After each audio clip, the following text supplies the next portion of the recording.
Hello and welcome to episode 111 of Stand Up. I have an awesome lineup of guests for you today. Glenn Kirschner, former federal prosecutor and Army JAG officer.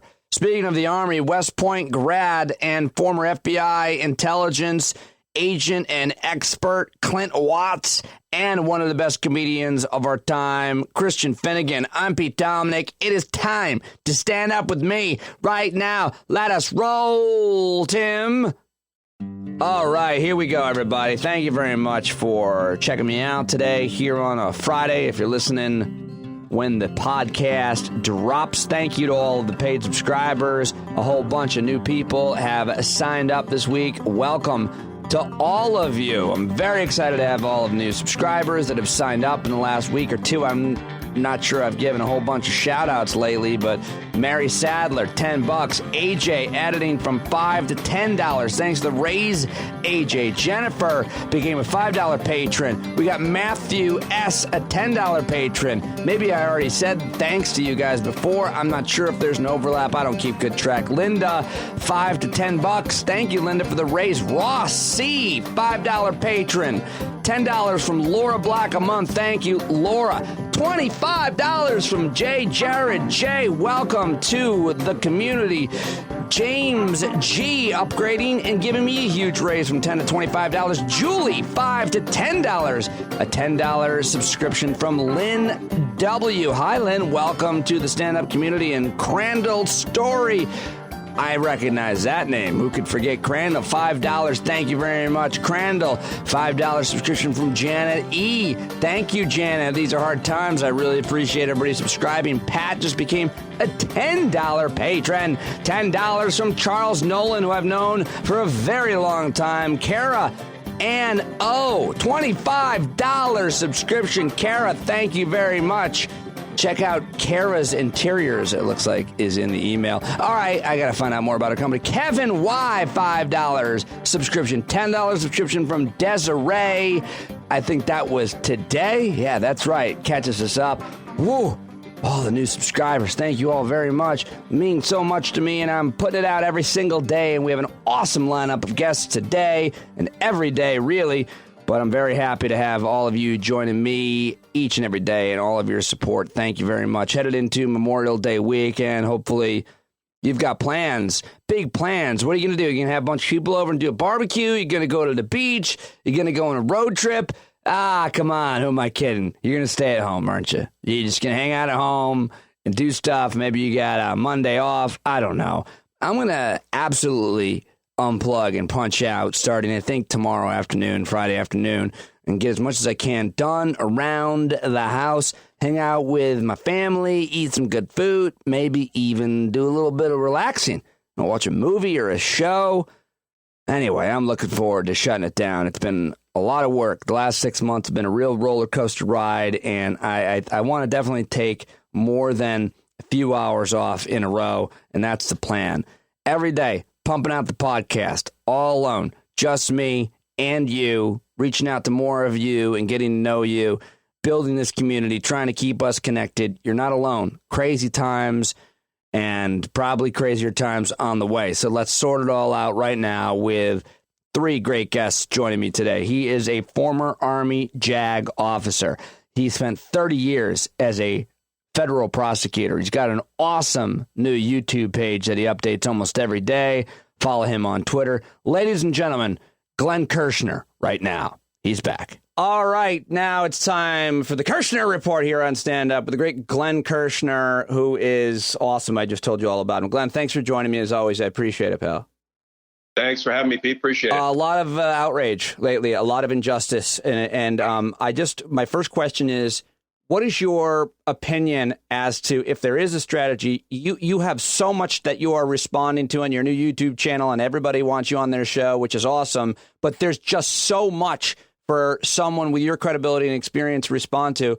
How do you prioritize it? And what do you think the strategy is that there's so much controversy every day? I think that is the point. The administration is trying to drown us, defeat us, depress us, fill us with anxiety so we can't focus on one criminal act or one area of Trump's corruption. But you know what? we can multitask when it comes to taking in all of their crime and corruption. And although, Pete, we might not be able to charge them now because the charging authority is Bill Barr, and we know he is not going to charge Donald Trump, Mike Pompeo, Mick Mulvaney, fill in the blank, Wilbur Ross, Betsy DeVos.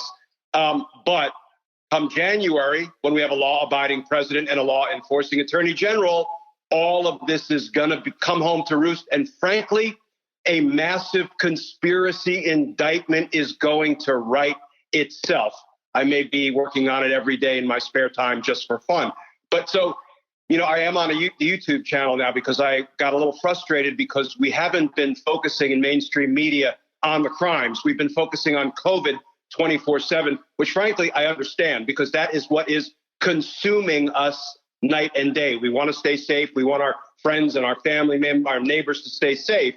So I started a YouTube channel and I'm putting up a video a day focusing on one presidential crime or abuse by the executive branch. I'm finding that I have to branch out because there aren't enough days in the week. So one of my more recent videos, I tackled three. I tackled the Mike Flynn debacle.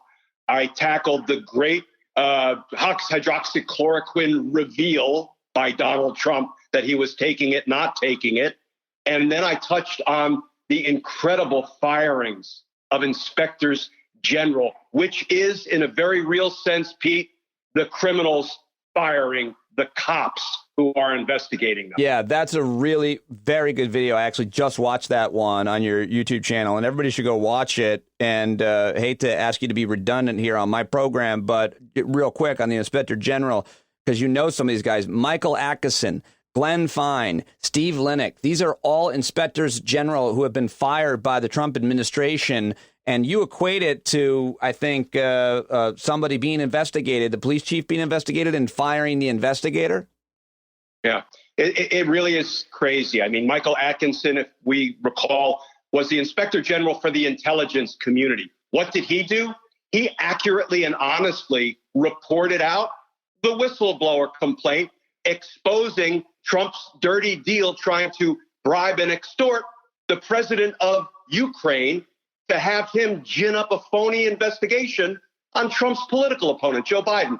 That is soliciting a bribe 101. I could walk into a courtroom tomorrow and prove it in my sleep as a prosecutor. Michael Atkinson had the temerity to expose that. I worked with Michael Atkinson at the DC U.S. Attorney's Office.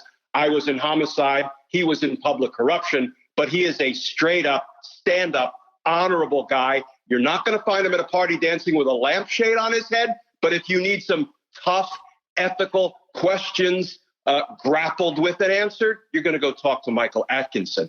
Straight up public servant, honorable as the day is long. So, of course, Donald Trump fires him in retaliation. Then you mentioned the other two, Steve Linick. This is a special kind of insanity because Steve Linick was the inspector general for the State Department. And you look at this man's bio, Pete, impeccable career public servant. And here's the thing. The Secretary of State does not have the lawful authority to fire the Department of State Inspector General. Why? Because the Inspector General's job is to, among other things, keep the Secretary of State honest, make sure he's operating the State Department in a lawful manner. However, the President of the United States does have the authority to fire inspectors general.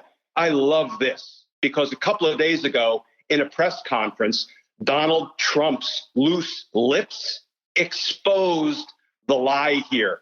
Why? Because Donald Trump puts out a letter saying, I'm firing Steve Linick because I have lost confidence in him. A couple of days later, he goes to a press conference and he says, Steve who? Never met the guy. Don't know anything about him. Mike Pompeo told me to fire him.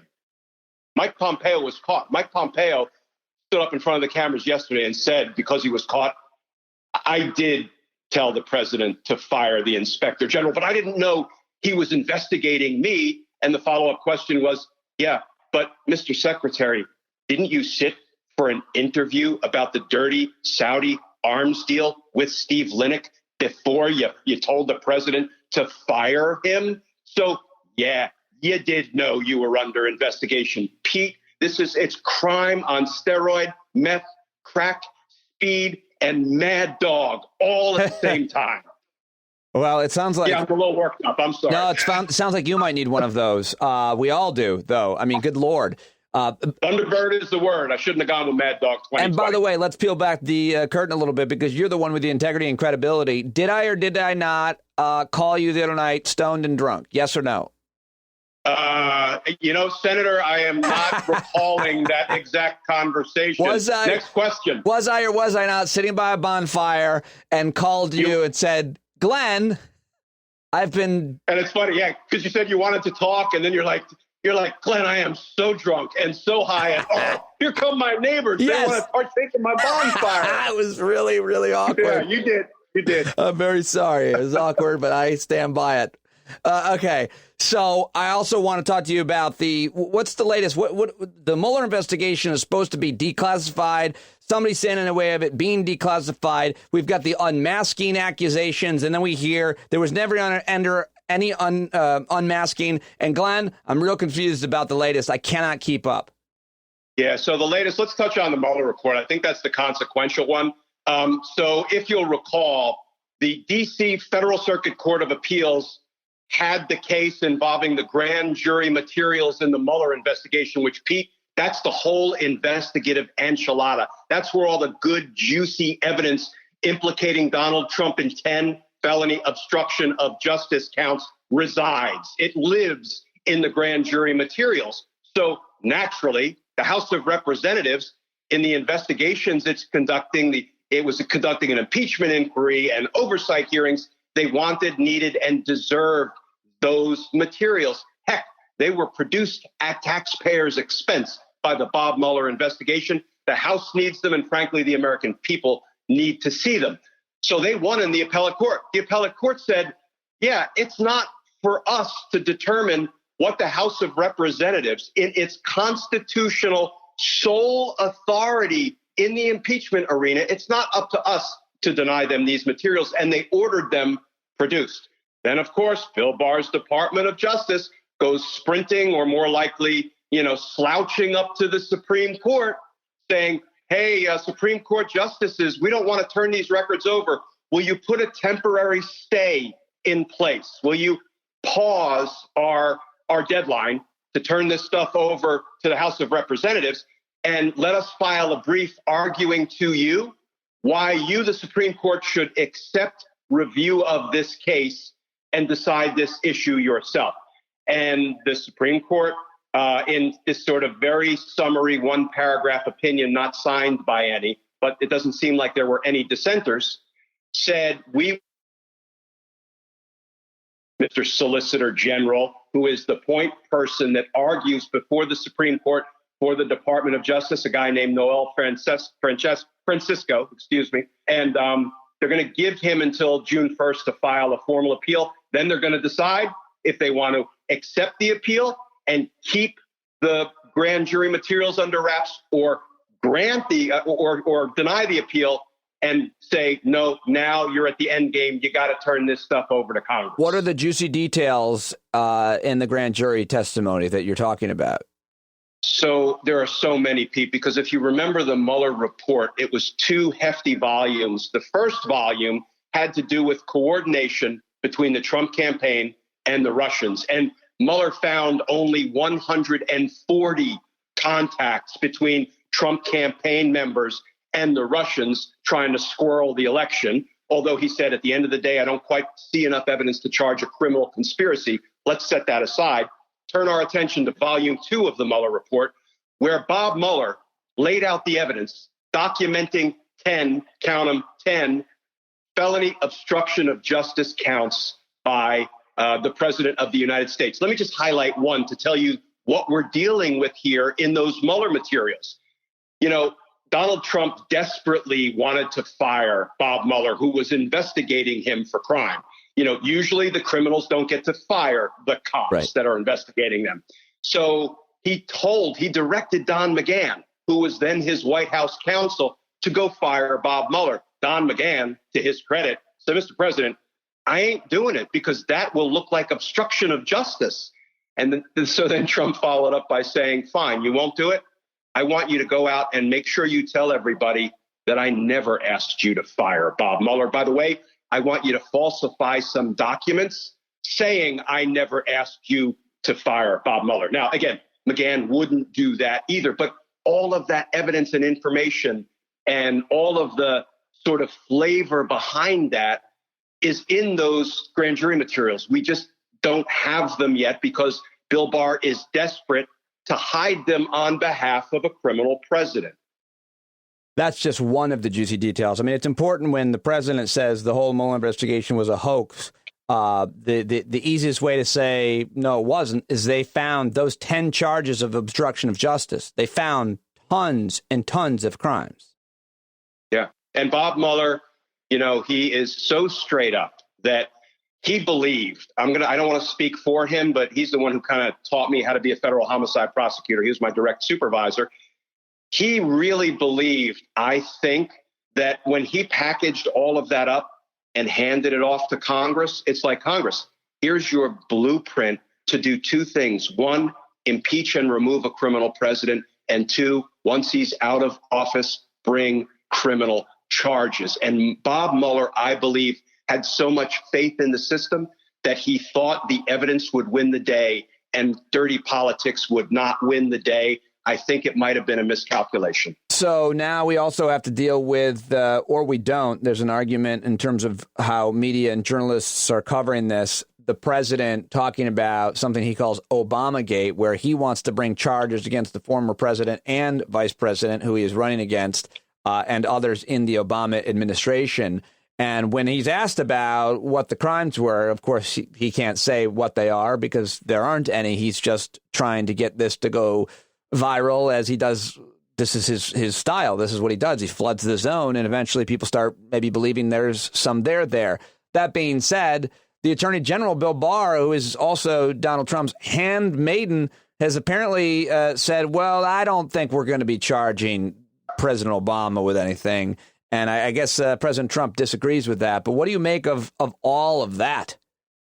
Yeah, that was a sweet moment because I loved when Phil Rucker was pushing the president during that press briefing. And the president's is spouting off this nonsense about Obamagate, the worst crimes in the history of our country. And Phil Rucker very pointedly said, Mr. President, what crime did President Obama commit? And you could see the lies forming or him groping for an answer.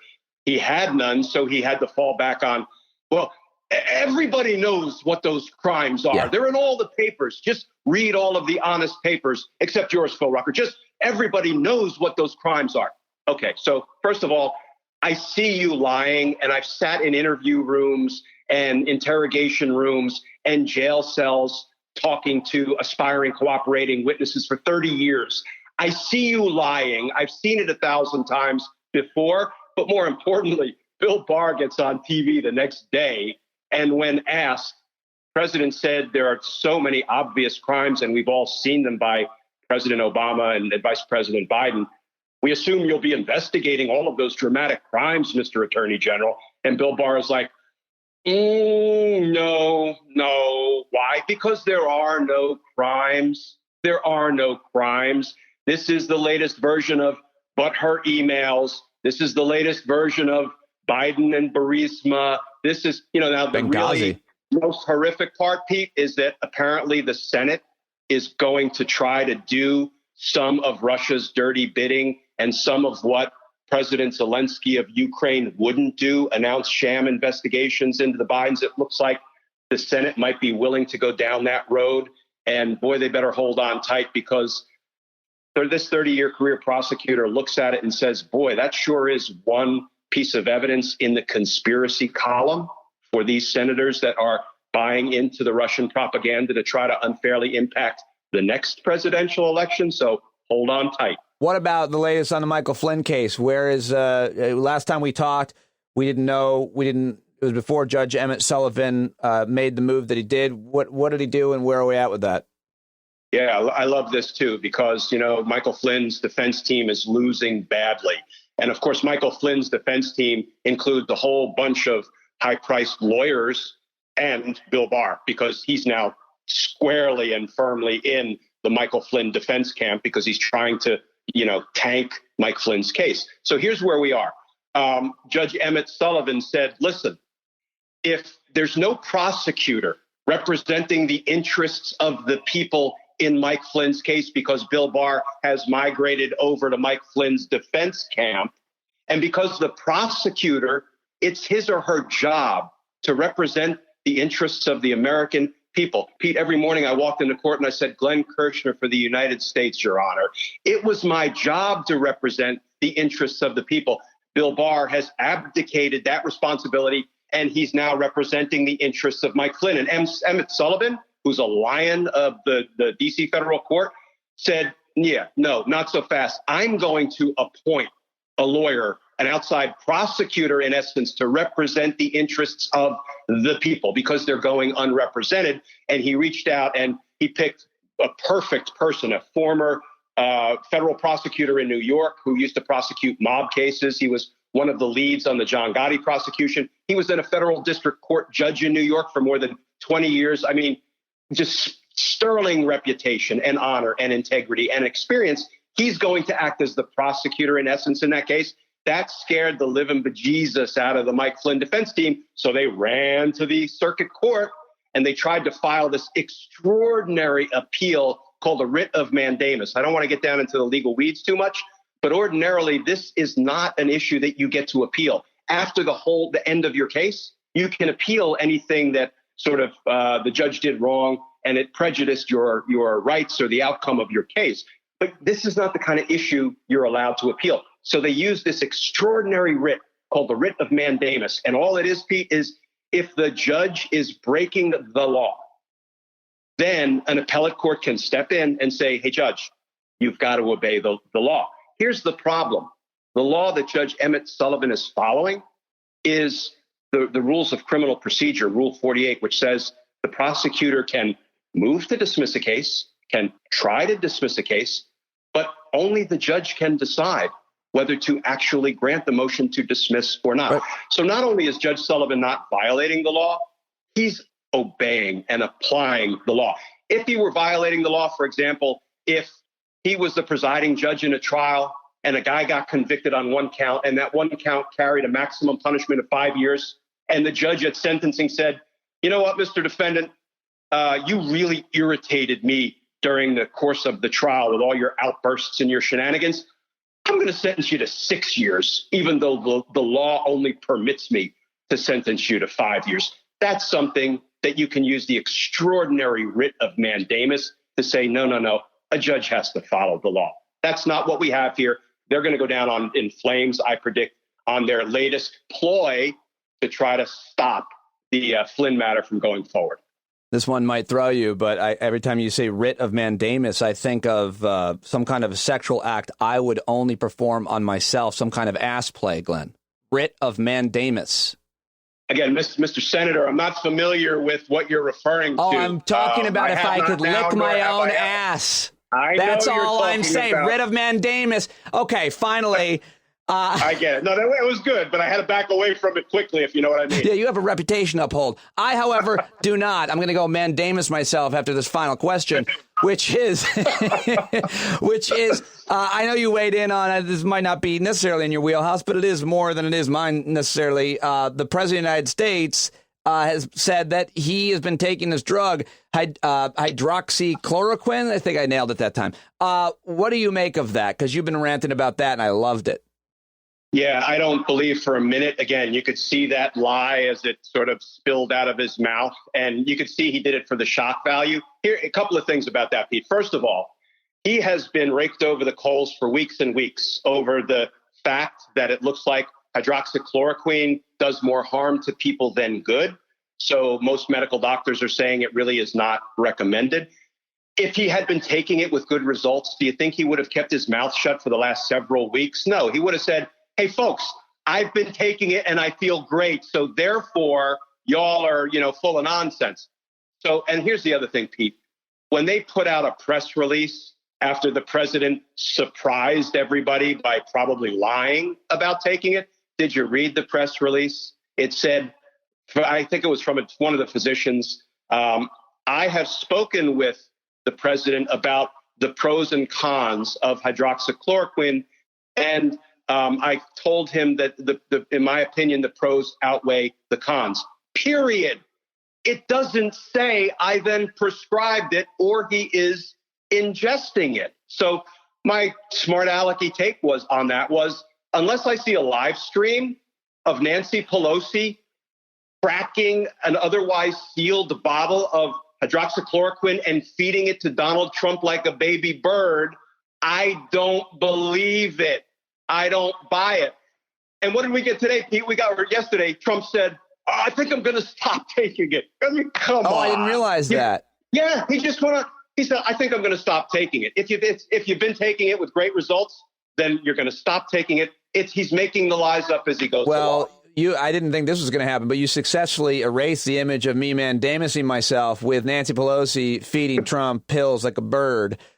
Glenn Kirschner, always a pleasure. So great. Thank you so much for your time. Keep it up. Everybody, Thanks, check Pete. out Appreciate Glenn's it. new YouTube page, which he is crushing it on. Really good work. And follow him on Twitter. And we'll talk to you again soon, sir. All right, Pete. Good seeing you.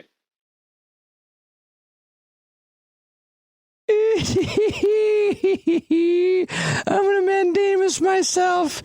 Oh, man, every once in a while, like maybe once every couple months or so, I laugh pretty hard at myself. I really like that. I really did. I'm a child. I'm a little boy. I'm an immature little boy. Mandamus myself. I'm sorry, everybody. Let me step it back up to a more mature level as I ramp up to my next guest. Okay, let's get it going. Joining me now on the podcast is a friend of mine, friend of the show, guy I've gotten to know pretty well. Really like him a lot. His name is Clint Watts, and Clint served his country in a number of different capacities. Now he's working in the private sector, but you should watch his TED Talk. You should get his book. He is now a distinguished fellow at the Foreign Policy Research Institute, but he has been an expert on a wide range of national security issues. He's now a national security contributor for NBC News. He is the author of Messing with the Enemy, Surviving in a Social Media World of Hackers, Terrorists, Russians, and Fake News. Such a good book. Like I said, he's got a great TED Talk. His writing has appeared in the New York Times, Washington Post, Wall Street Journal, you name it. He was a U.S. Army infantry officer, an FBI special agent, executive officer of Combating Terrorism Center at West Point. And, I mean, I could go on and on with all the different roles that he has served in capacity in U.S. intelligence community, U.S. special ops. It's pretty cool, man, to make his acquaintance, much less be friends with Clint Watts. Smart guy, working now in the private sector, still doing his best to protect us. At Selected Wisdom on Twitter. Here it is, my conversation with Clint Watts. Okay, as I just told you all about him and his prestigious career that he has had, and I'm very happy to have him joining me again from an undisclosed location somewhere. Clint Watts, everybody. Clint, and it's great to see you this time. Yeah, thanks for having me on, Pete. Okay, so I have a billion questions for you, of course, as always. But first of all, you were a pretty big hit this past Sunday on Meet the Press talking conspiracy theories. And I kind of actually, I mean, everybody should just go watch that. But I also just wanted to ask you the general idea about how your theory on and what data there is on preventing conspiracy theories from spreading. Do we ignore them and not give them any attention, or do we put out as much information as we can debunking them, or something else? Yeah, so I have to say Chuck Todd has been super supportive. I mean, the press, he's had me on several times at different increments, kind of just talking about this, right? Disinformation, conspiracy theories. And so I always try and give like a framework to think about it. And we, with my research teams, we're always trying to track certain ones. And there's no one set pattern. And then the question becomes like, QAnon is a great example. 2 years ago, some of it was like, well, if you talk about QAnon, you're drawing more attention to it. And the more attention to it you draw to QAnon, the more people get into QAnon. And then you're throwing gasoline on it. Yeah. And that's what we talked about in Meet the Press was kind of like Plandemic is a version of this, right? But there are some differences and some ways to sort of think about it in terms of organizing. So Plandemic, which we were referencing, but it's one of many, right? That's an organized effort, and you can documentary. In case anybody doesn't know, there's a movie that's very high produced. Yeah, so it's it's a documentary, but it's also a book, and it's astroturfing online. You got a major social media amplification, so it gained a lot of traction, a lot of steam, and it really engaged audiences in a way that they were intrigued, about it. And so I think there's a couple things to always consider. One, there's a certain demand for disinformation and conspiracies. People want them. So the way to think about it is, why did 5G was 2 weeks before, right? Pandemic, a few weeks before that, it was, we got to stop these lockdowns, whatever. You have multiple audiences coming around one conspiracy. People that are anti-vax, people that think the establishment or the government is holding them in their house or holding them prisoner, right? People who are unemployed and out of work and want to get back out. People who just want to get out and have fun. So when you bring many audiences together like that with a very well scripted production that's visual and video, not like a text message, right? That's when you see things kind of catch fire. And we always talk about how do we deal with the supply of disinformation, but there's a guy named Sam Woolley, who's a researcher at University of Texas. He focuses on there's demand for it. And that's the QAnon phenomenon for me, is there is a demand for a populist belief system, a group that supports a certain person, President Trump, but they also support other people against sort of an establishment. And it's really, when I see QAnon now, some people are talking about it's becoming its own belief system because it doesn't make any sense. When you put the components together, how do you refute that? Well, part of it was, when the Mueller investigation quits, QAnon will fall apart. Nope. It just moved on to something else, right? And so there's that demand portion of the conspiracies, which is confirmation bias. And that's why on social media, it just goes wild whenever people see it. Social media is the vehicle, I think, that it's the accelerant, right? Because these theories have always existed for any number of reasons. They were spread in any number of ways, including by authoritarian states and governments. Social media is a game changer. How? Social media plays on two biases for humans that they really can't avoid. The first one is confirmation bias. The whole system is, you like content, you share content, you grab content, you send content around. The machine then gives you more content like what you liked, because they want to give you more of what you like so that you stay engaged on the platform. It's a self-fulfilling system. So, for example, if you go on YouTube, you'll see, okay, I watched one video about coronavirus. Now I got 17 videos about coronavirus. And naturally, it just starts auto-loading, right? The second part is implicit bias, which is, when we were kids, there were only 4 television stations, right? And 3 or 4 newspapers, one local and a couple national, let's say. And they were the filter for what is nonsense versus it. Now, people would say it's media bias, right? There's a selection bias there. Today, the source of information is whoever shared the information with you. And people like information from people that look like them and talk like them.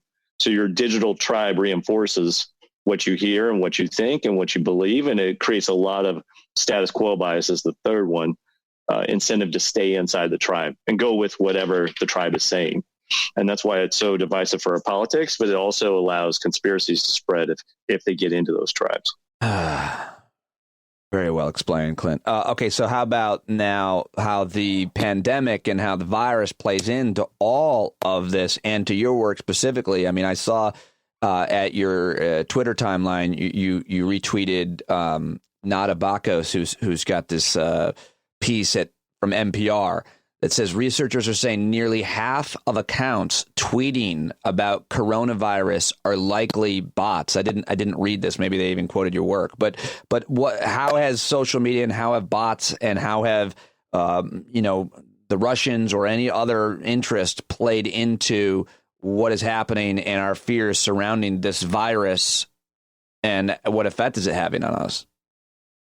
Yeah. So whether it's a fraudster or an activist group or a nation state like Russia or China, they know that coronavirus is creating fear in an audience. And when an audience is scared, they are seeking out information about that topic.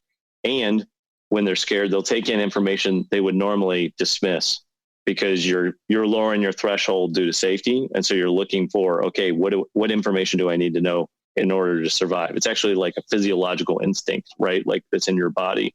It's hardwired that way. Russians have always known it. So they will, in the Soviet era, they would talk about nuclear war, food shortages, AIDS virus, designed to scare or grab the audience. If you look at the Twitter accounts they manned in the lead up to 2016, it was breaking news, those sorts of things. It's about getting your eyeballs onto content. So when you see this inauthentic activity, and you could pick any platform, Twitter, Facebook, YouTube, any of them, somebody out there is trying to get eyeballs, and they know the best way to get eyeballs is to play up something, that is grabbing people's attention. Just like the news, it bleeds, it leads used to be the story like around news. You talk about violence, those sorts of things. In the social media space, it's the same way. Find what's trending, and the more fearful or dangerous it is, use that hashtag, use that sort of, put your bots onto that to draw attention to whatever it might be. Maybe you want to sell a fake cure. You're a fraudster, but maybe you're like a nation state and you want to shape people's views about like, where did the coronavirus start from? I would say the fake cure, quote, doctors that I've seen are the most evil of all of these actors. These people that prey on the sick, the ill. Someone is terminally ill. They've tried every treatment, quote, conventional treatment from every, if it's cancer, oncologist that they've talked to, and they're out of hope. Well, here comes this doctor who says, if you wear this necklace of stones or drink this potion, you're going to be all better. $10,000. They pay him or pay him half. They take it. They die. I'm specifically talking about one guy who's big in from the anti-vax people. They take it. They die. Then he actually comes after them, the family, for the money they owe him for his fraudulent treatment that he knows he's got to know doesn't work. He can't possibly believe it. That's what I'm talking about. Those guys are the worst. Is there a lot of them? Right. There are, but I think there's waves of disinformation around coronavirus. There's always a spike when there's something like this around fraudsters immediately, right? Like people see opportunity and they jump. So, when I worked in cybersecurity in the financial space, every time there was a hurricane or a tornado, or a natural disaster, boom, you just see fraudsters pounce, right? Because it's an opportunity. People are in need. They're scared. Same thing with coronavirus. You're seeing this, boom, it brings everybody out, try and capture that money. Over time, though, you see them get weeded out, right? You hear cases like this. I have to say, of all the things I've watched from the social media industry as a whole, they've policed coronavirus better than just about anything. Like they've been pretty good around the public health stuff, by and large. There's tremendous amounts of it. But compared to like political interference and other things like that, which are much tougher for them to police, they've been decent at it, at least. And you can see that they have a response. But it just doesn't stop it over the long run, right? And how do you stop a social media influencer who's filming themselves with a treatment that hasn't been judged by the FDA? And then who polices that or says that's not a cure or not a natural supplement, right? Like it puts, who is the authority to sort of deal with that? Then it's just the volume. Like imagine you're law enforcement right now and you want to go after a fraudster like that. Your list is 10,000 people long, right? Like and then you're trying to decide like, right, who do I go after first, or who's the biggest fish, or, those sorts of things. They get overwhelmed. And I remember during the financial crisis, 10, 12 years ago, it would have been like 7, 8, 9, right? You knew there were going to be a lot of fraudsters around mortgage fraud, immediately, trying to beat the system. And whoever the enforcers are, they just get over capacity within 24 hours, right? There's just too many leads, too much work to be done. Right. What about specifics? What have you seen specific tactics taken by foreign nation states to prey upon that fear that you talked about within Americans, to divide us, to get us to drink fucking bleach, whatever? What actual techniques have you been seeing being employed by foreign nations? Yeah. So the foreign nations is interesting, right? So there is now the direct messaging aspect of this. So you might have remembered, it was about 2 months ago, the text message you were getting, like there's going to be martial law declared. Yeah. The Stafford Act. Yeah. My neighbor sent that to my wife, and I was like, what the fuck does she know? Yeah. And it's going to be, I bet it's one of the most viral misinformation conspiracies that's ever trafficked, probably. Like, that thing moved quick. Oh, it was a good one. It was a good one. They mentioned the Stafford Act. Great. That got me. I looked it up. I was like, oh, what's that? I know. It was brilliant. Oh, I did too. And the only tip I had on it was it wasn't capitalized, because I was like, a government person would have capitalized Stafford Act. But that was the only thing I had when I looked at it. I was like, it doesn't seem right. But why did that traffic? People were scared. It seemed like something plausible come from the movies. But then, the State Department has alleged essentially that China was amplifying that. They were helping spread that, in their networks. How do you prove that? I don't know. Like, you can't on a direct message, in my position or even from other researchers. So there's the fear incitement piece. Imagine if there had been mass uprising or show-ups or people, confronting law enforcement in march around martial law, right? Like, the other part is 5G. 5G has been one that's incredible. The conspiracy theory around 5G. 5G is an actual technology. I think most people know what it is. It's just the next cellular tower technology. It allows things to work faster and more efficient, et cetera. And as far as I know, and the public health experts that I've talked to, it is not posing a danger. But what is the theory and what is the truth? Yeah, so 5G is another one that took off probably about a month into the lockdown, which was that 5G is an accelerant for coronavirus spreading. And this started, there's a couple different variants of it, by the way. Some are, that 5G is a technology for controlling and tracking people who have coronavirus. The conspiracy takes on a spider web of variants. But if you look back on where this sort of is rooted in, Russia Today, some of the Russian outlets in January of 2019 were talking about, is 5G safe, right? Now you layer on other conspiracies on top of it. And then a pandemic hits and you tie 5G safety to pandemic breaking out in coronavirus. To the point where in the UK, you had people burning down 5G towers. Now, if you're Russia, why do you want this? You can't deploy 5G. You can't develop 5G. Hold on a second. What? They went that far in the UK? They burnt down people? I mean, because I think that, to me, maybe there's a terminology in your world for it, but to me, when a conspiracy theory induces action of some sort, the Pizzagate guy, the guy shows up at that restaurant finally with a gun, it's like, for lack of a better phrase, it's all fun and games until somebody gets an eye poked out. Well, you can believe this shit in your basement and spread it, and that's bad because we're losing people, and we can talk about that. But if people are hearing theory and then believing it to the point that they would go out, risk their lives and freedom because they're going to prison, and burn down the actual cell towers, that's action. What's that called when a theory, becomes actionable and poses a physical danger? It's moving from the online world to the offline world. It's mobilization. So we used to talk about this all the time in terrorism, right? It would start with incidents in the street to a guy showing up, to conduct an attack.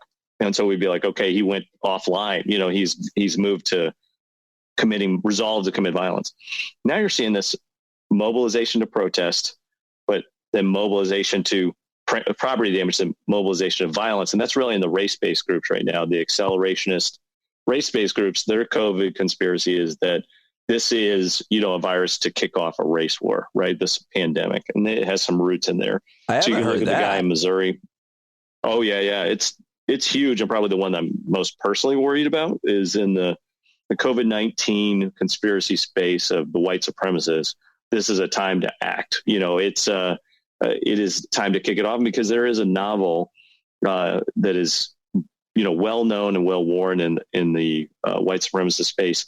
Essentially says a pandemic kicks off a global race war, and so you see a pandemic hit, and they see this as the sign, like, to mobilize. And so how does it divide us? How does it divide us on race? I mean, the only thing I can statistically, people of color are disproportionately falling ill and dying. What is the catalyst? Like, I almost don't want you to tell us. Well, yeah, I'm trying to be careful about it.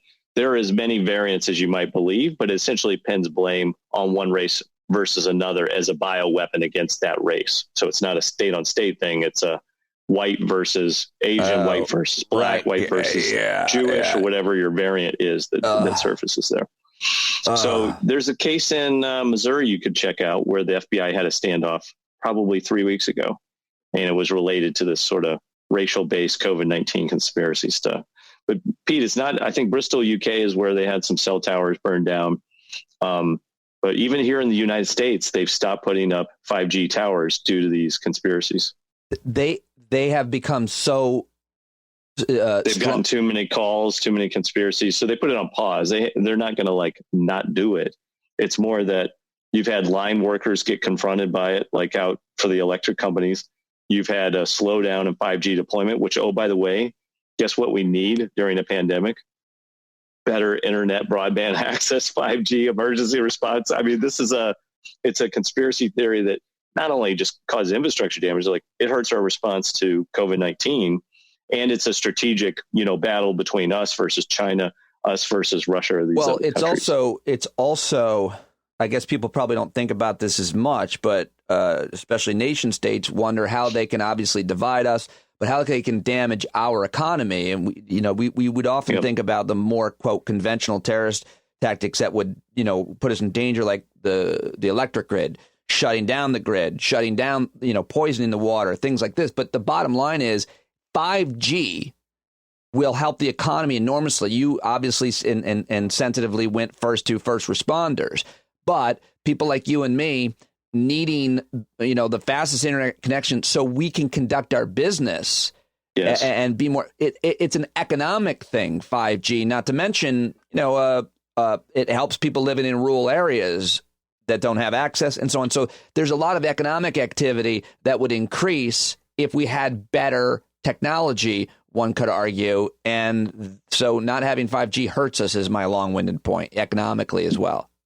Yeah. So the Russian approach, which has been adapted by many, so it's not just them, but it's calamitous, fear-based messaging, financial, social, and political. It's always these four broad themes, right?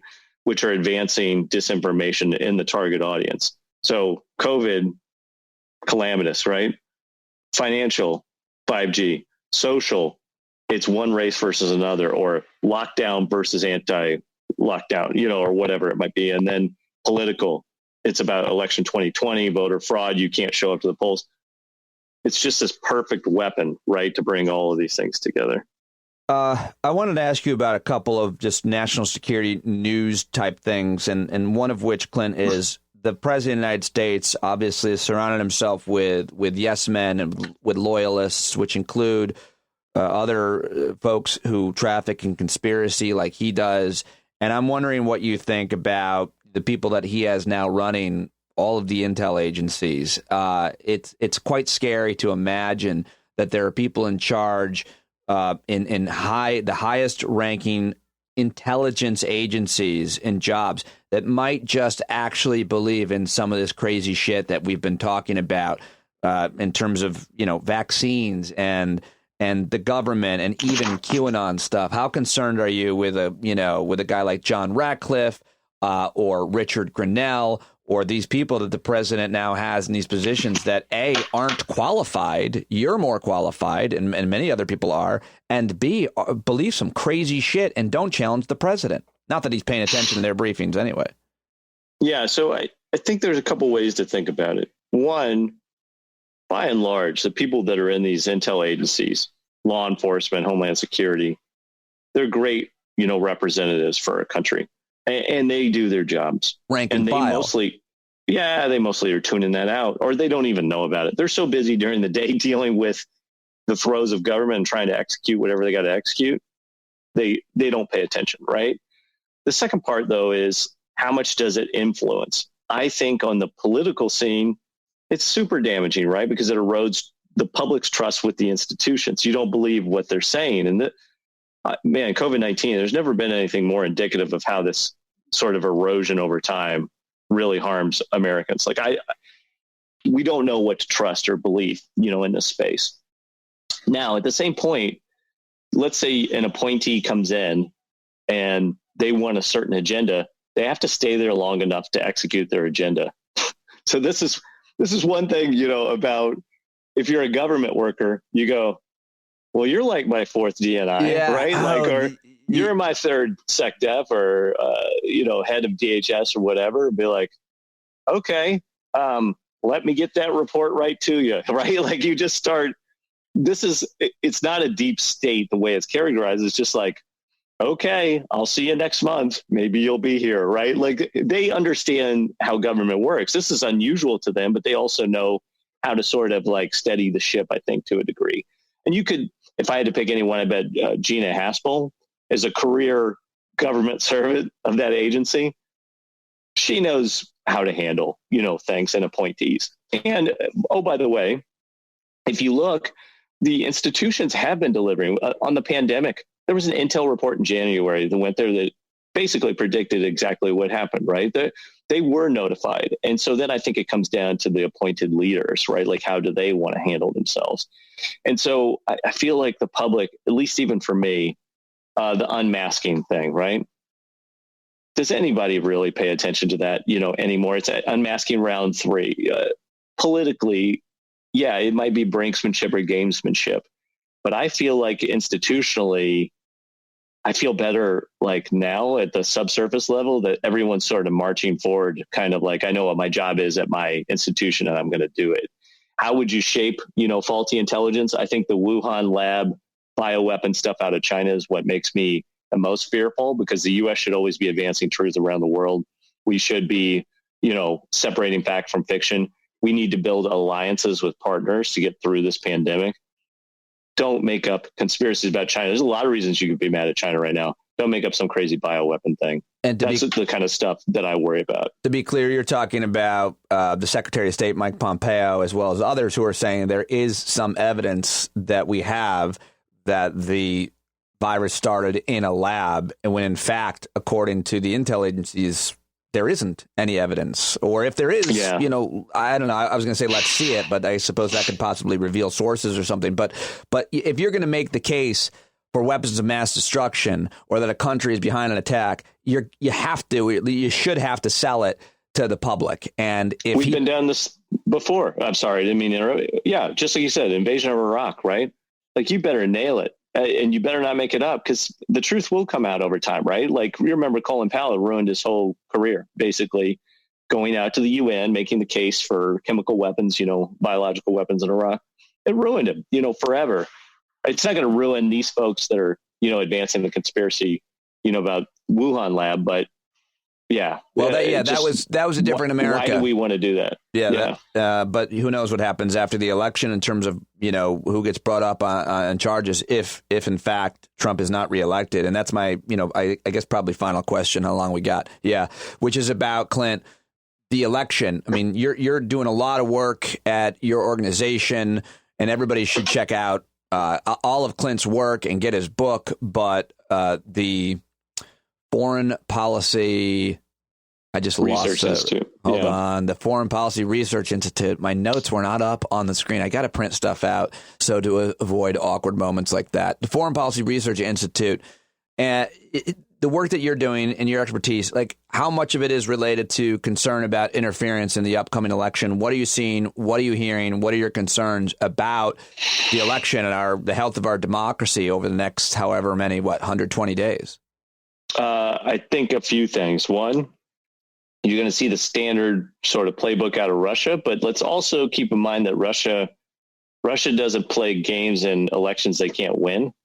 So if it's not close, they'll hold back. Meaning, if the polls aren't inside plus or minus 5%, they're not going to mess around, because they're at risk of provoking whoever does win, right? So you don't want to go all in on one side, really piss off the eventual winner, who then retaliates against you. That's Second thing is Russia's got a ton of what they already wanted. Like, they are marching in Africa. They're doing great in Eastern Europe by their measure. They've won Syria, and now they're big in Libya.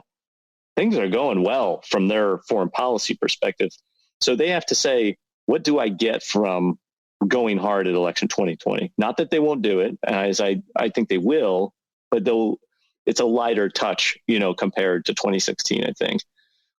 China, you're going to hear a lot about. China does not care about election 2020 by all measures. And we'll have a report coming out about this from FPRI. They are fighting an economic war with the United States. Russia's fighting a political war with the United States. China's focused on rewriting history around COVID, Wuhan lab, refuting conspiracies about that. making fun of or pushing down the United States about a response to COVID-19, advancing Huawei and tech, beating us up on the trade war. They are in a long, long run. In 2021, we're going to be talking about China information war just broadly, not in the context of the election. Okay, but why does a Biden or Trump not make more of a difference to them? Why wouldn't they want to interfere on behalf of either one to get their desired outcome? How come they have no bridge? So if you watch Russia, they are doing two things. They're pushing down one candidate and they're pumping up another, and also reaching into that American audience saying, we're Russia. We're just like you, Christians, motorcycle gangs, motorcycle clubs, guns, right? Like white people. They're bridge. Yeah, it's white nationalism, right? It's traditional values, as they would call it. They are bridging. Yep. China has no bridge. China has market access.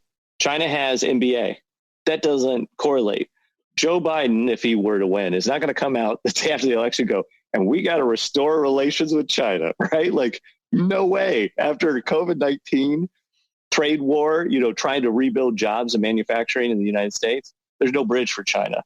The only bridge that China has is it's very different. They are playing the middle ground on the political left and right, or what I call multinational corporations and tech bros. You want access to our market? You play by our rules. You go with our censorship, and we'll invest in you. You invest in us. It's about money, and it's an economic battle. Whereas with Russia, it's about populist versus establishment, right? On both sides of the aisle. Political left, political right, push down against the establishment. The government's corrupt. You can't trust them. Your vote wasn't counted, election rigged. China instead is like, hey, we can work together. Let's continue to trade. You invest in me, I invest in you, that sort of thing. It's a very different outcome for them. And they're thinking so long run. China's got so many hands to play long run in the tech field. They don't want to waste it on, does one guy or woman get elected for 4 years and make no changes in America, right? They're like, who cares? Yeah. And we are playing like a 30-minute game, really. I mean, with this administration. If that. Yeah. Yeah. Clint Watts, man, always awesome. So interesting. Get his book, Messing with the Enemy. Follow him on Twitter at Selected Wisdom. Follow his organization, too. They're really good information and work that you guys are doing at FPRI. Watch him on NBC News. Clint, thanks as always, pal. Really appreciate your time. Awesome. Thanks for having me, Pete. There you go, Clint Watts. How smart is that guy? Man, a lot of really good insight. He spends his whole day tracking bad guys, and I really like him. I think Clint's a great guy. And I know him personally. He's a great father as well. And I have a lot of admiration for Clint. I don't always agree with everything that Clint says, but I can't argue with him. I mean, what the hell do I know? Sometimes I'm like, really? Is that right? Or is that opinion right? Usually politics. But on national security stuff and what he does, man, what a great source. So glad to have access to Clint Watts joining me on the podcast. And by the way, that's the kind of access that you pay for. Huh? Thank you for all of your subscriptions, because we're getting some amazing, I'm getting the best guests that you can imagine. Who do you want me to have on the show? Let me know. Tell me who you'd like to hear from, and I'll do my best to get them. There's very few people, I feel like, at this point that are without my reach, not within my reach, that I don't have access to.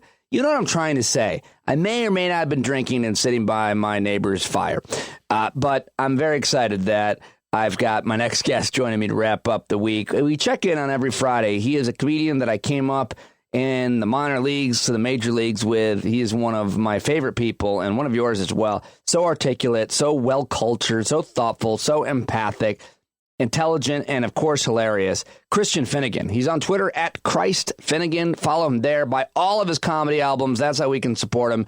Here now is another great conversation, which goes all over the place. We had a lot of fun. And he makes a lot of great points. Always smart. I so enjoy having a relationship and friendship, much less a conversation with Christian Finnegan. Here's ours from this week. Let's do it, because I'm hitting record. I just hit record because I was thinking that every week we have ideas and news items that we want to talk about, but it's starting to seem like we just check in with each other on Fridays. Almost Nothing wrong with that. Yeah, I wonder how you felt about it, because I was thinking about you a couple days ago, where I was like, Christian and I become pretty good friends through all of this, and him coming on the show and everything, and I got to find a way to give him as much credit, if not reimbursement. But regardless, no matter what, I I feel really close, pretty close to this guy. We catch up every week during this time. And I don't know. I think what's helpful publicly, like I think other men especially hear this and be like, oh, I should be doing that, or I could do that. Yeah, I mean, and with you and I, it works in the sense that like our lives don't overlap at all. You know what I mean? Like we don't see each other except when we decide to. You know what I mean? Yeah. That it's like by appointment. There's really no interaction. I mean, even in the comedy club world, we'd bump into each other once every 4 months or something. It's not like we did the same rooms a lot and things like that, at least not in the most recent years. But it's kind of nice because, we're both from the same world. So we have the same concerns, a lot of the same stresses and a lot of the same pressures, but you don't need anything from me. I don't, you know what I mean? Like I'm not depending on you. I'm like, you're not in a position to disappoint me on a regular basis and vice versa. Do you know what I mean? So we can just kind of talk to each other and have it be very pleasant. There's no leverage. Yeah, they're right. There's no leverage in the situation. And it's always. I am very much enjoying being a part of this podcast. I'm not going to lie to you. I have a little bit of leverage on me because I don't have much going on in my life. Well, I don't see it that way at all. I see it as a privilege to talk to you, and just the idea that listeners really like when you join the conversation and your thoughtfulness and your originalness. Is that a word?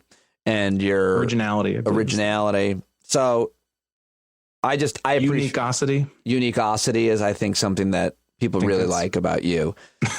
So all that being said and established, how are you? You are injured.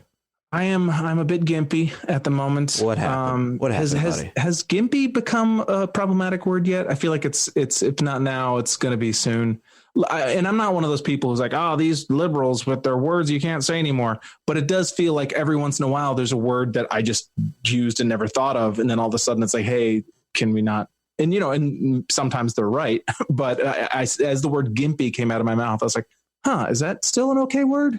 I don't know. But I think that's you just actually took us through the actual thoughtful order of how we should consider the way we speak. Yeah. Just think about it. Just take it under advisement. Like you don't have to jump to being a cultural scold immediately. And you don't have to raise your middle finger culturally and be like, screw you, I'm not changing. You can just think about it. Like, is this a word that's weird? Anyway, to the point though, I was jogging. I jog, people. Poorly and slowly. But is there any video? Oh God, dude, if you ever showed me footage of myself jogging, I would not be able to keep my lunch down. You are funny. I saw you tweet something about looking at yourself in the mirror or something, and when you get out of the shower, like I want to dig into all that. But go ahead. I can't. I do. You would have no idea the lengths I'm going right now to never be naked under any circumstance. I hate to hear that, but it's funny. So what happened? Well, I was running, and I'm in Sullivan County, New York, and there's like a back road that I jog on. And it's not a terribly interesting story, but, when you're outside of the city, I think when you're a city person who then is outside of the city, anytime you see a for sale sign, you immediately just want to look at it. Do you know what I mean? Like, oh, this, like, even if you have no interest, I have no interest in buying a house right now. Property, you mean? Yeah. Lord knows. It's like the last thing I would consider right now is actually buying a new house. But still, I see a new house sign. I'm like, hey, what's that? And so I was kind of I was going uphill. And so I was sort of half running, half walking. And I just craned around to try to look at the house that was for sale. And I guess I was like on the edge of the curb. And so my ankles are made of aspic, just like they're pure gelatin. I don't know what aspic is, but it's probably like something frail. And a gooey jelly kind of quality. When I used to play basketball with the neighborhood kids in my 20s, and when I was playing well, all the neighborhood kids would call me Larry Bird. And when I was playing poorly, they would all call me white boy. But you're playing with like black kids in your neighborhood in the city? That's pretty good. Yeah. I mean, but like junior high kids. Oh, I was in my 20s. They were 12. And I still get my ass handed to me constantly. But anyway, I was heavy. I've always had weight issues or whatever. And so my ankles have rolled 1,000 times. And so it's not an uncommon thing for me. But this one was kind of super bad. And I feel like I might have heard a pop. I'm not sure. Dude. That's all you needed, right? I mean, so, and the of course, the funny thing still is that it's because of a for sale sign that you saw. Yeah. Because I wanted to look at a house I am in no position to purchase. How tragic is it that it's white privilege to go look at a for sale house? Because, you're thinking about the kid's running and he goes in an empty lot and a house is being built and he gets shot and killed. Yeah. And it's like, if we did that, everybody would be like, oh, let me show you around. You're really putting my injury in perspective here, Pete. I appreciate that. At least you're alive. It's good to be white in the woods running. Well, I'm sorry to hear that. How worried are you? Like, are you worried? Is it to the point where you're like, worried. If there weren't COVID, I would go to urgent care or ER? If there were not COVID, I might go to urgent care just to get some, like, maybe, an ACE bandage and some, like whatever's slightly better than Tylenol or Advil. Yeah, but an X-ray would be the thing. Well, the thing is, honestly, if this had happened pre-Google, I would just assume it was sprained and stay off it for a couple of days, and that would be that. But now it's super cancer Alzheimer's ankle. Exactly. How long did it take you? Like, you might think your ankle is sprained, but it could be fractured, and there's a tumor possibility, which caused the weakness. Yeah, I always get the tumor.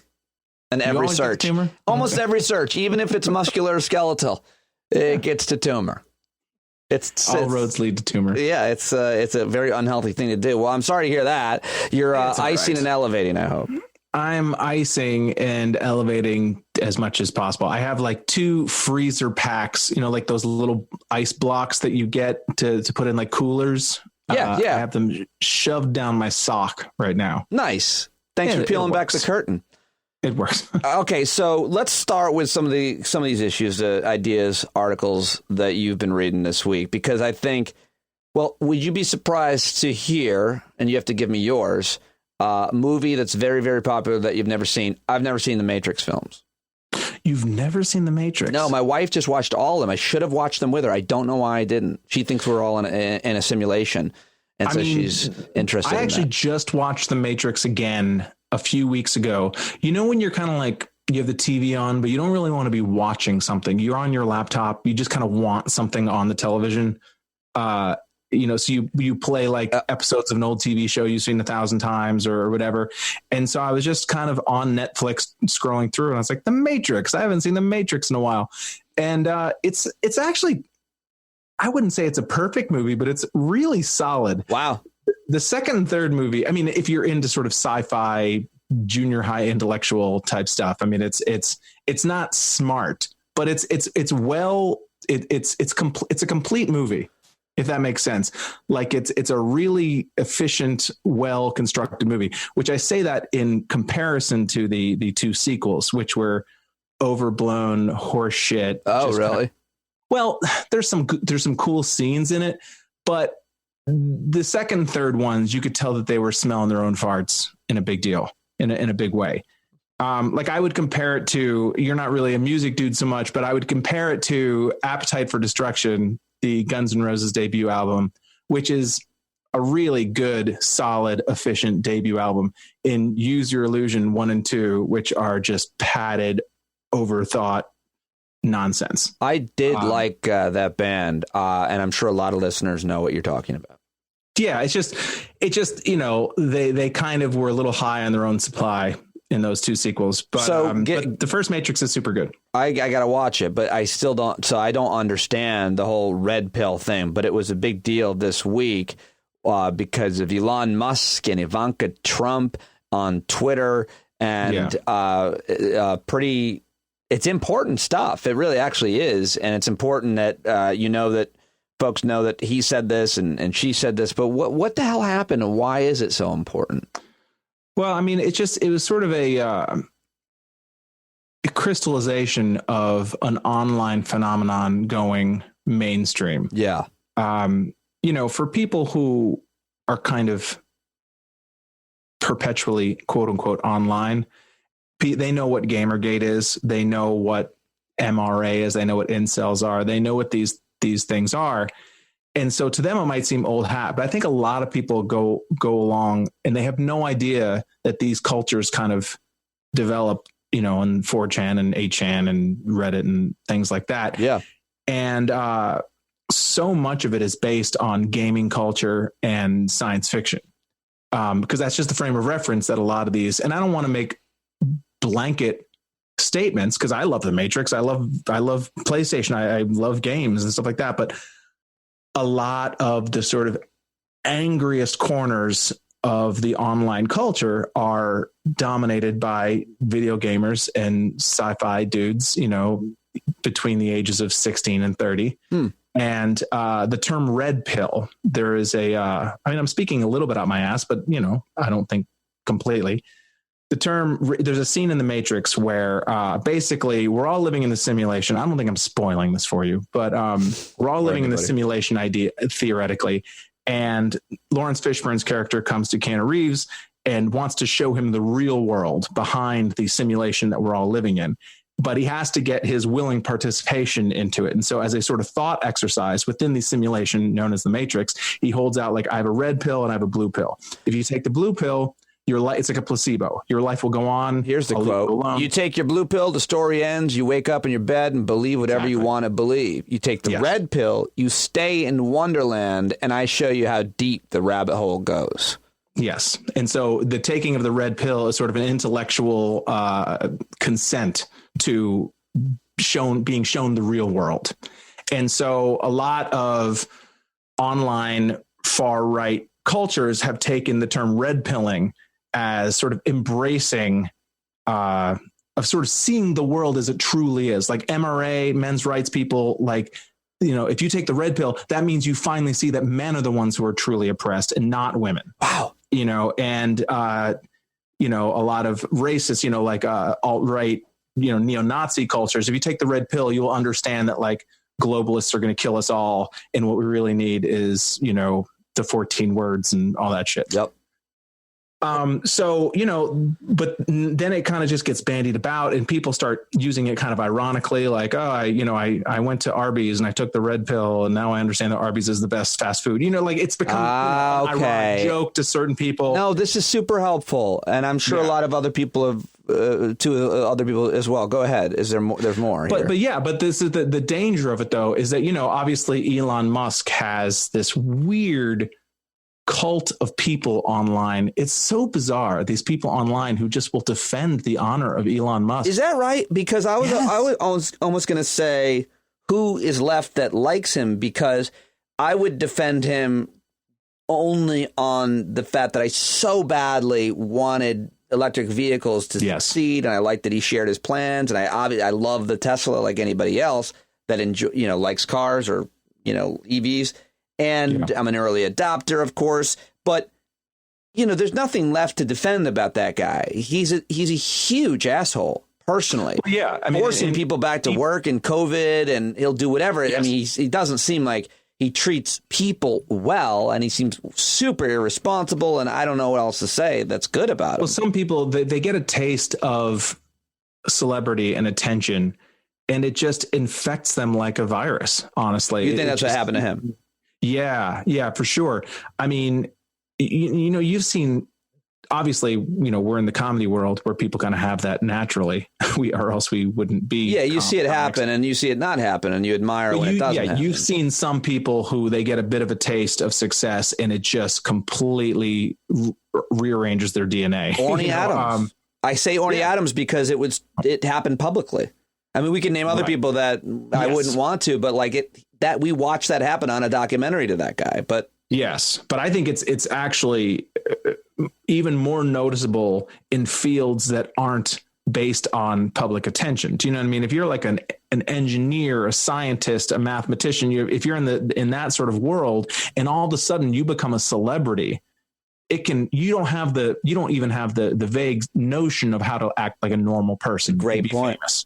It's a great point. Yeah, you weren't preparing for it necessarily.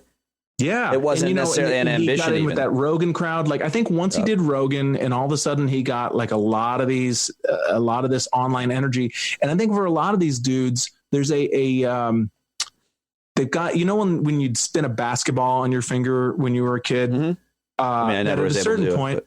the basketball starts to, I could never do it either, but the basketball starts to waver. And so you have to hit it again with your finger to keep it spinning. Right. I got it. Yeah. And I feel like some people like Elon Musk, I think Trump is like this to an absurd degree.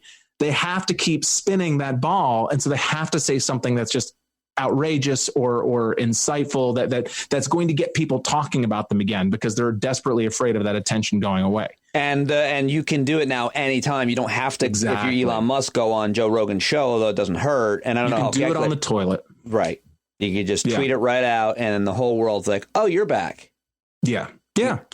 And, but I don't know what it is, but there is this just online subset of people who, if you tweet something bad about Elon Musk, even if you don't at him, you've just put his name, you will get a legion of people coming after you. It's like, why are you defending this billionaire? I'd like to meet them. I'd like to hear their defense of him. It would be interesting. So maybe I should troll them.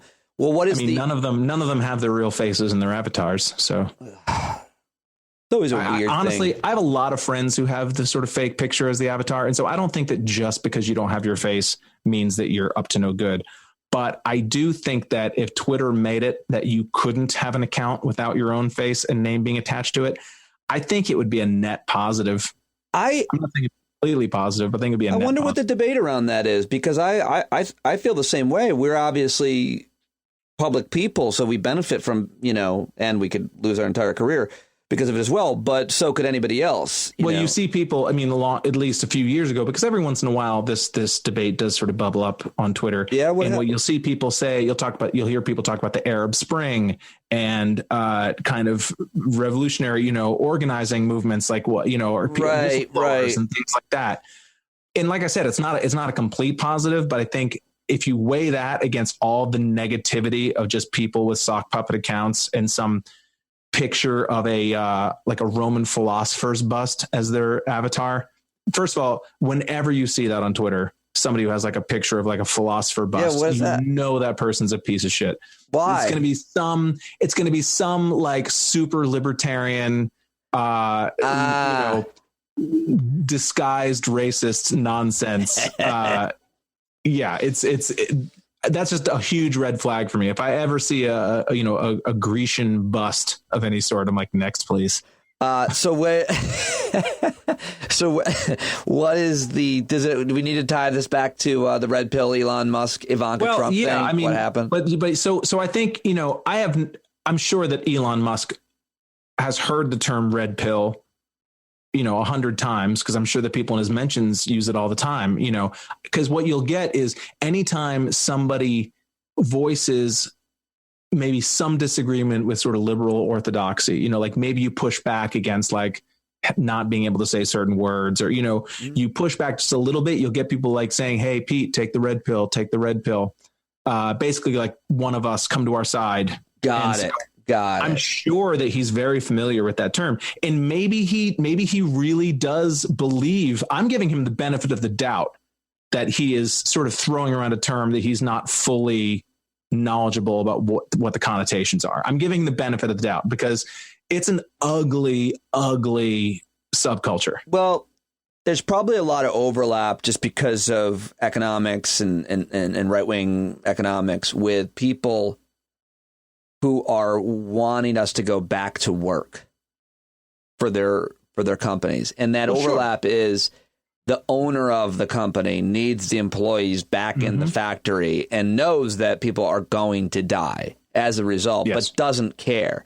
And Elon Musk might not like Donald Trump, like a lot of Donald Trump supporters might not vote for him, whatever. But on this issue, he appreciates that Trump is trying to force people to go back to work because he needs people back in his factories. And I'm sure, this is just my theory, but there are a lot of people who are losing so much and might lose their entire companies if their employees are not allowed to go back to work. And they know they're going to die, but that's for whatever reason they think it's okay.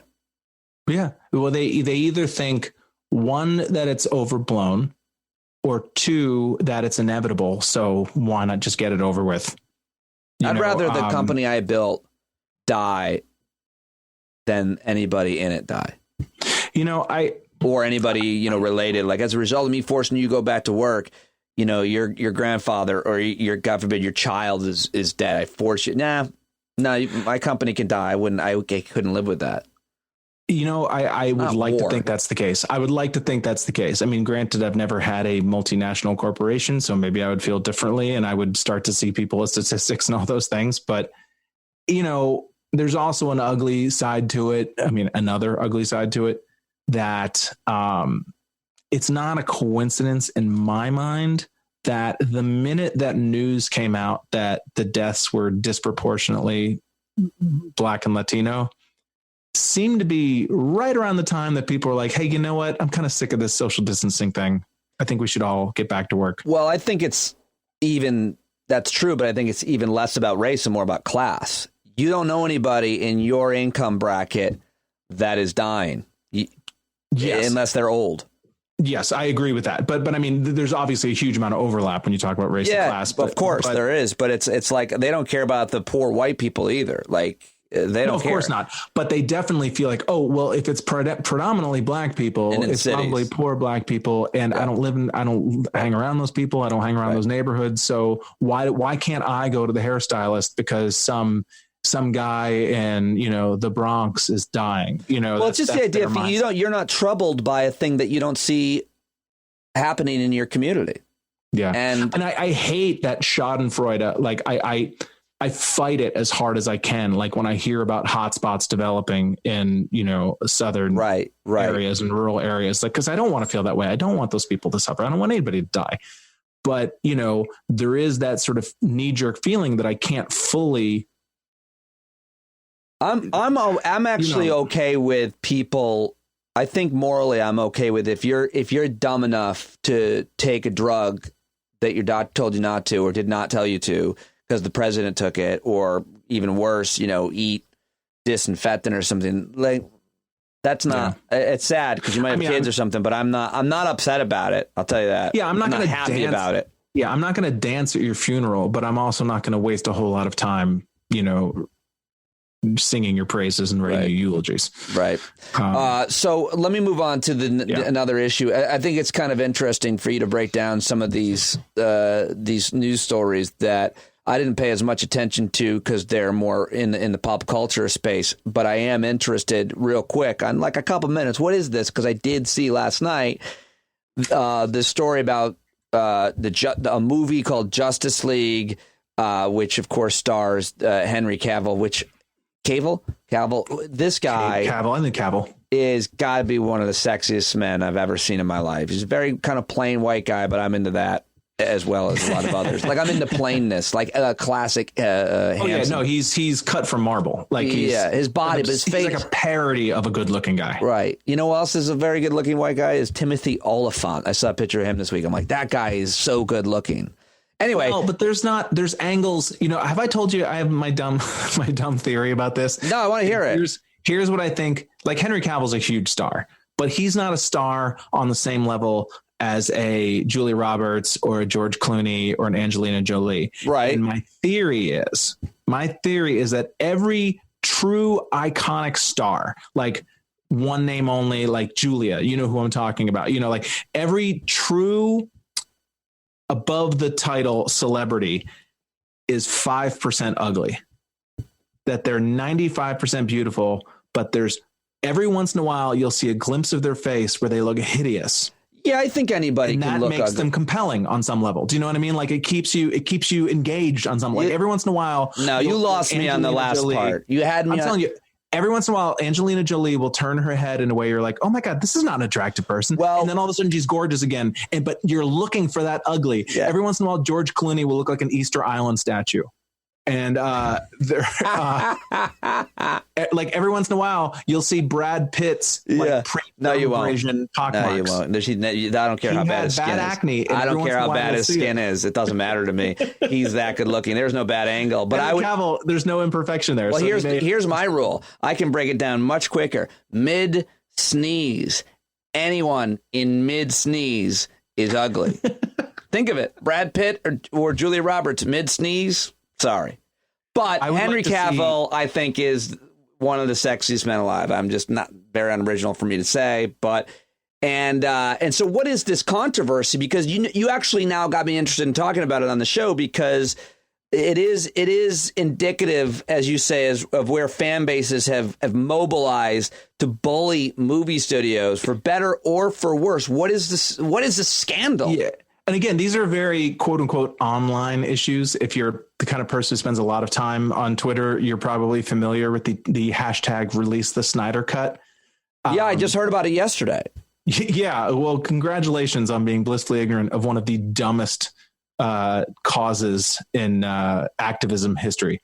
Basically, Zack Snyder, who, granted, I will admit I've never been a huge fan of anyway. He directed The Watchmen and he directed 300, which I do like, but he's a guy who directs movies with a lot of slow motion, and they're always about 40 minutes longer than they need to be. And he's super impressed with it. Like, you can almost feel him jacking it to his own movies. Really? Okay. Okay, go ahead. Have you seen Watchmen, the movie? No, I haven't. That's another one I haven't seen. HBO series I quite liked, but his the Zack Snyder movie Watchmen is super bad in my opinion. But that confused me. It's a series and a movie. Yeah, it was different. Yeah, I hear the series was very good, but I didn't realize there were two separate things. But now I know. Yeah, the HBO series was kind of a sequel. Like, it took place like a generation after the movie and / graphic novel taking place. Anyway, blah blah blah. Zack Snyder was directing Justice League. And for people who don't know, there is a huge raging battle online between fans of the Marvel comic universe and fans of the DC comic universe. That I knew a little bit. Surprise is a real argument because there's not much of a case. It doesn't seem like it, Marvel, but no, you would be surprised. There's a lot of really self-serious people who think that the Justice League and DC universe is where it's at. But anywhoozle, Zack Snyder, from what I understand, was directing Justice League, and then, I don't mean to throw this in flippantly, his daughter died in the middle of filming, and so it was handed over to Joss Whedon, who is a big director, who's done a bunch of action movies. And the results, when the movie came out, people basically said that it was all over the place, that it looked like the product of two different directors, that it felt very slapped together and awkward. And so, but there was this rumored Snyder cut, his own like preliminary edit of the movie. And so many online, nerds, and I don't say that pejoratively, just I think they would call themselves, the sort of online nerd contingent of Twitter, was determined that if only the Zack Snyder edit of Justice League would come out, that all would be right with the universe, and it would reveal itself to be Gone with the Wind meets Citizen Kane meets, you throw in whatever classic movie you want to throw in. And so there's just been this like 2 years now of this like release the Snyder cut. And so HBO Max has decided that they will now release the Snyder cut. So number one, admitting that it exists, because there was a rumor that it didn't. Well, apparently they're going to finish it. He's going to help, like he's going to like take all of his footage, and they're going to not shoot anything new, but just he's going to spend some time kind of polishing it up to put it out. But apparently the movie is already, I think, almost 3 hours long, and it's going to be at least 45 minutes longer, apparently. And I think they're going to cut it up into like chapters or something. I don't know what they're going to do with it. But to me, it's definitely a case of the dog that catches up with the car. You know that idiom? Like, yeah. It's not going to like that. People have been sort of saying, release the Snyder cut, kind of imagining that would never happen. And now they're going to contend maybe I'm wrong. Maybe this will turn out to be the greatest cinematic experience in the world, but they're going to be confronted with something that really wasn't very good. And, maybe their lives weren't automatically better because it just gave them sort of something to be active about and angry about online. But I kind of tie it into the red pill thing, because to me, it is a group of people for whom they think that there is a secret knowledge out there. And once you can access it, then the world will make sense, because they're uncomfortable with chaos and disappointment. And so they feel like there's someone stopping you from knowing the real truth. And to me, that is a pervasive element of 21st century culture. And it's very similar to, QAnon. Yes, dude, you are, and all of these things. You are nailing it right now. I've been talking to experts on that, and the fact that you tied it all up like that is fascinating, because there's a lot of truth to what you're saying, according to, people who study the folks who have gone down these scary, scary conspiracy roads. And I think that you just articulated it perfectly and tying it all together. This idea that that there's some truth out there, and if only it were revealed, everything would be better somehow. They would get out of the way, or if you could see through their bullshit veil, and for obviously different people, they means different things. It's also interesting simply because the entertainment industry is just not making new content right now. Movie studios and television, networks and so on, because of the virus. But if there was footage out there that was never seen, now is the time to put it out there. You've seen a lot of comics just taking out old stuff and putting it out, or stuff they never release and putting it out there, because what else can you do? If you have footage that's never been seen. Content is content, baby. Now is the time, It's also interesting. Why don't they shoot more alternate endings and release them years later or something like that? I guess that's a lot of money and maybe not worth it. But there are a lot of people out there, and that's another sort of 21st century thing. It's just like, not even 21st century, but modern, posthumous albums that come out, or, Prince's vaults being opened up and all the unreleased sort of demo tracks he made being thrown into the public, which I have sort of mixed feelings about, because my feeling is, if you're an artist, like, I would hate if somebody went through my old shitty notebooks from my third year of comedy and started. No one would ever do this, but if they did, it would be kind of horrifying to me. But we should do it just as an exercise. Just put it out there. Well, we should just at least bring those out, our old notebooks, and share some ideas with the public. There was a show at QED, the space my wife owns, that I think that was the theme, is that people would do bits from like their first comedy notebook. That's great. That's great. I like it. So let me get to this one last story that you sent, which I think is really interesting. It's really kind of a thought experiment, a philosophical one. But you shared this article from Mother Jones magazine, which is awesome. And it's about the fact that there might be some information. Lindsey Graham, Donald Trump, hackers might have damaging information on them. And with Trump specifically, they've said, I just kind of assume that Lindsey Graham would be someone who theoretically could be open to that kind of thing. Why do you assume that?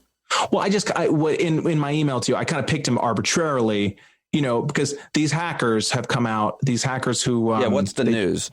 Good. Well, they tried to shake down. Who did they try to shake down? It was Sony or some major movie studio. They tried to shake down, and they released. It was a entertainment law firm. That's what it was. They tried to shake down a major entertainment law firm, and then when the law firm didn't pay them, they released all this contract information of like a bunch of Hollywood stars. And I think news organizations have been trying to be they're trying to tell the story without doing what the hackers want, which is to put all this garbage into the mainstream. But now they're saying that they have stuff on Trump and that they're going to release it, sometime before the election.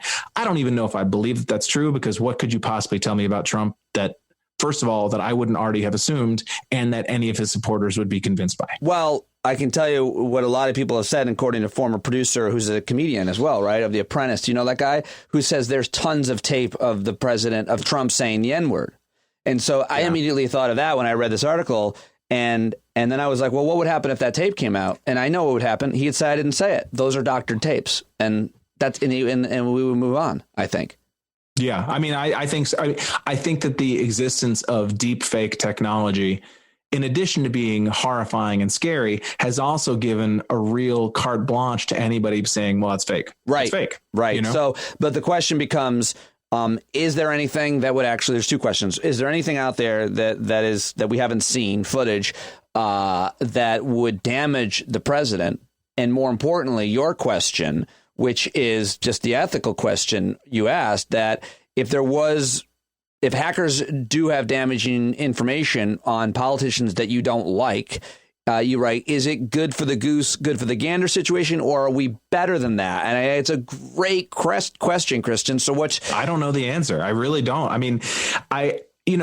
the one hand, you hear a lot of people on the, liberal to left, whatever word you want to use, saying, hey, we got to stop being pussies. We got to fight fire with fire. And I totally agree with that in the sense that, Democrats are constantly negotiating against themselves, and they're making concessions based on what they think Republicans might not like. I mean, I think a lot of these, the CARES Act, a lot of these post-pandemic bills have suffered because of that, because of Democrats being like, well, Republicans will never pass that, so we won't put it in the bill, which is a horrible negotiating tactic. But on the other hand, it's, when it comes to stuff like this about being just dirty and awful and winning for the sake of winning, being very Machiavellian, aside from the ethical concern of should we do it, I don't think we're as good at it as them because we have these ethical complaints. We're not fully committed to being evil. And so therefore we'll never be as good at being evil as they are. So we shouldn't be evil, not because it's the wrong thing to do, but just because if we're fighting on that's their turf. Well, I'll put it. Yeah, I think that's absolutely right. I don't want to win by becoming what I hate. But at the same time, when it comes to hacking, my feeling is it should always be illegal. It should always be illegal. I think always. Maybe there's something I'm missing, but whether it's against a Republican, conservative, Democrat, liberal, we should all stand against that. But at the same time, I'm not gonna be upset if we find out things because of a hacker. But I'm not encouraging it. I'm not encouraging it. If you work for the Washington Post and somebody, sent you this information, like a WikiLeaks situation, I don't know. I mean, I think what probably would happen is that you wouldn't publish it because you'd want to keep your sort of journalistic credibility, but you'd kind of wait until somebody else did and then just pounced on that. Well, but Danielle Ellsberg stole, the Pentagon Papers and gave them the New York Times, and that was the right thing to do. He was a whistleblower. I mean, we can talk about Ed Snowden. We can talk about Chelsea Manning. So each situation, it's similar to hacking. I mean, if it's in the public's interest. Well, but these guys are like straight up, these guys just tried to shake down a major entertainment law firm. They're clearly not. Yeah, you don't print that. Hard for them. Yeah, it'd be pretty hard for them to sort of pose as like we're political activists. I mean, it's nonsense when Julian Assange says it's 1,000 times nonsense if these guys were to claim that. Last question for you this week. How much have you drank? I'll tell you mine if you'll tell me you have. Dude, it's not good. What happened? It's really not good. Like I'm looking at my face, right? Granted, I've been in the sun all day, so I'm a little red, but it's like I kind of feel like I'm at the ride's got to end at a certain point. Like I've got to stop. What are you drinking? What's going on? Tell me what's going in there. I mean, I've got my bourbon, of course. I've been drinking beer, and I've had 2 today. 2 beers? Yeah. Well, my wife had to go back to Queens for the day to sell stuff from her business, and so I've been just by myself all day today. And so, gorgeous. I mean, it's perfect outside today. It's beautiful. Do you buy, because I'm worried about money, I buy cheap beer? Nah. You don't chintz on the beer? Nah, I'm not really. I mean, sometimes on a really hot day, like a good Corona, which is, kind of a crap beer. But it's not as bad as I'm talking. But it's I'm not drinking like Jenny Cream Ale and stuff like that. Well, If I'm really trying to save that 85 cents on a 6-pack, just don't get the 6. Like at that point, fair enough. What are you doing? What beer are you drinking? What am I drinking? I think today I'm drinking a Captain Lawrence Hop Commander, which is a little bit thick for a hot day. Yikes! And then what bourbon are we drinking? Right now, just Makers because that's within the house. So I've seen on Twitter you got some advice and some backup for my Woodford Reserve. Well, yeah, this story. Yeah. People were talking about your recommendations last week, and everybody agreed with them. We talked about this last week, but yeah, the listener. The coolest thing in the world, dude. You and I. This is just interesting. You and I were talking about the fact that I was drinking cheap whiskey, and you were like, "Jesus, drown it in Coke. Maybe you can stomach Evan Williams."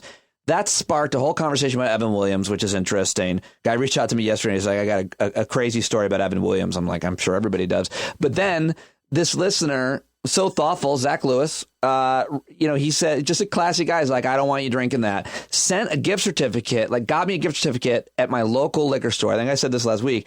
Went and got it. But this week, the update is he and I enjoyed a drink over Zoom because he bought it for me. Mm-hmm. And I talked to him for 2 hours. Fucking coolest guy.